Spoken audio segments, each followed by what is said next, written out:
উপকূলীয় জেলা বাগেরহাটের কৃষির নতুন দিগন্ত খুলে দিয়েছেন কৃষক মনিরুজ্জামান। একসময় চাকরি হারিয়ে মানসিকভাবে ভেঙে পড়লেও আজ তিনি দাঁড়িয়ে আছেন সাফল্যের শিখরে। উপজেলা কৃষি অফিসারের সহযোগিতা ও নিয়মিত প্রশিক্ষণকে হাতিয়ার করে নতুন করে শুরু করেছিলেন জীবনের লড়াই। আর সেই লড়াইয়ের ফলেই বর্তমানে জন্ম নিয়েছে জি9 জাতের কলার বাগান, যা এলাকায় এখন গ্র্যান্ড 9 কলা নামে পরিচিত। বাগেরহাট প্রতিনিধি সাগর মণ্ডলের তথ্য ও ভিডিও চিত্রের ডেস্ক রিপোর্ট। বাগেরহাটের ফকিরহাট উপজেলার আটটাকা গ্রামের কৃষক মনিরুজ্জামান একসময় চাকরি হারিয়ে মানসিকভাবে ভেঙে পড়লেও আজ তিনি দাঁড়িয়ে আছেন সাফল্যের শিখরে। হতাশার সেই অন্ধকার থেকে একটি প্রশিক্ষণকে হাতিয়ার করে নতুন করে শুরু করেছিলেন জীবনের লড়াই। আর সেই লড়াইয়ের ফলেই বর্তমানে জন্ম নিয়েছে জি9 জাতের কলার বাগান, যা এখন এলাকায় গ্র্যান্ড 9 কলা নামে পরিচিত।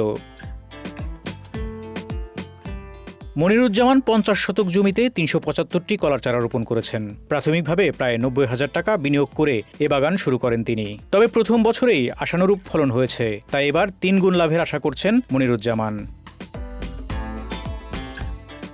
কৃষক মনিরুজ্জামানের কলার বাগানটি দেখতে আসেন এলাকার কৃষকরা। তার সাফল্য দেখে নতুন করে আশাবাদী হচ্ছেন আশপাশের কৃষকরাও। আমাদের এই অঞ্চলের মাটি অনেক ভালো।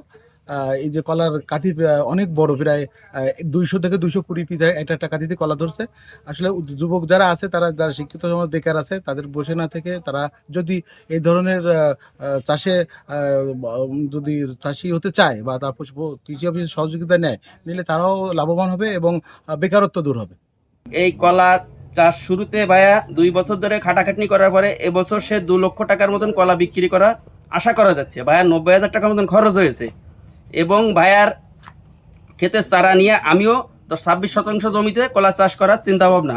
জি9 জাতের কলার বাগান করে মনিরুজ্জামানের সাফল্যে নিজের জমিতে চাষ করার আগ্রহের কথা জানান স্থানীয় এই দোকানদার। কলা কিনেই প্রায় 6 মাসের মতন রেগুলার, মানে 5 দিন 7 দিনের মাথায় 5 কান 7 কান কিনে বিক্রি করি। তাতে আমি ভালো লাভবান হয়েছি মনিবের কাছ থেকে। কৃষক মনিরুজ্জামান বলেন, স্বল্প খরচে বেশি লাভের সম্ভাবনা থাকায় বর্তমানে এলাকায় অন্য কৃষকেরাও উৎসাহিত হচ্ছে। এ সময় আগামীতে নিজেও আরও বড় পরিসরে এই জি9 কলা চাষ করবেন বলে জানান তিনি। কৃষি অফিসে ট্রেন্ডিং এর মাধ্যমে এটা জানতে পারি যে নতুন একটা জাত জি9 কলা, এটা কাঁধি অনেক বড় হয়। সেটা জানার পরে এটা মানে মনস্থ করি। এতে আমার প্রায় 380 পিস কলা চারা লাগাইছিলাম। এখন কলা ধরেছে। আগামীতে ইচ্ছা আছে আরো বাগান বড় করার। প্রথমে পরীক্ষামূলকভাবে 5 জন কৃষকের মাধ্যমে এই জাতের চাষ শুরু করলেও বর্তমানে ফকিরহাটে প্রায় 500 শতাংশ জমিতে জি9 কলার চাষ হচ্ছে বলে জানান এই উপজেলা কৃষি কর্মকর্তা। আমরা সবসময় চেষ্টা করি উপজেলা কৃষি অফিসের মাধ্যমে নতুন নতুন ফসল এবং নতুন নতুন জাত যাতে কৃষি এবং কৃষকের মাঠে সংযুক্ত হয়। এরই ধারাবাহিকতায় ফকিরহাটে একটি কলার নতুন জাত, যেটি হচ্ছে জি9 কলা, যে কলায় ফলন সবচেয়ে বেশি, এই কলাটা আমরা চেষ্টা করেছি মাঠ পর্যায়ে সম্প্রসারণের জন্য। নর্মাল যে কলা আছে, সাধারণ যে কলা আছে, সেই কলাতে একটি কাঁদিতে 80 থেকে 100টা কলা হয়। আর এই জি9 কলা সেটি হচ্ছে গ্র্যান্ড 9 কলা বলছি আমরা। সেই যে গ্র্যান্ড 9 কলাতে 220 থেকে 280টা পর্যন্ত একটা কাঁদিতে কলা হয়। তো যেহেতু একটা গাছে একাধিক প্রায় কয়েক গুণ ফলন হচ্ছে, সুতরাং যেহেতু এটার ফলন বেশি, সুতরাং এটার বাজার মূল্য বেশি হবে এবং কৃষকের লাভ বেশি হবে। এবং সবচেয়ে বড় বিষয় সেটা হচ্ছে এটি স্বল্প সময়ে এই কলাটা আহরণ করা সম্ভব।